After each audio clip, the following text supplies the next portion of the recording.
మీ యొక్క బలం ఉపయోగించి ఎదుటి వారి మీద గెలవడం చాలా సులభం. కానీ మీ యొక్క గుణం ఉపయోగించి ఎదుటివారి మనసు గెలవడం చాలా కష్టం. భయాన్ని బందీ చేస్తేనే ధైర్యం దారి చూపుతుంది. ఏ పరిస్థితిలోనైనా మంచిగా ఆలోచించే మనిషిని ఏ విషం కూడా చంపలేదు.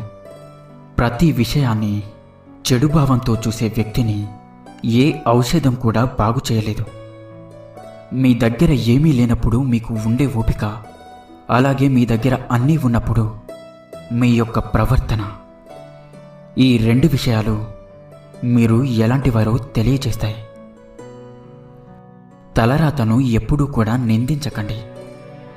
ఒక కష్టం నిన్ను బాధిస్తే 100 సంతోషాలు మీకోసం ఎదురు చూస్తూ ఉంటాయి. ఒకరు బాగుపడితే చూడలే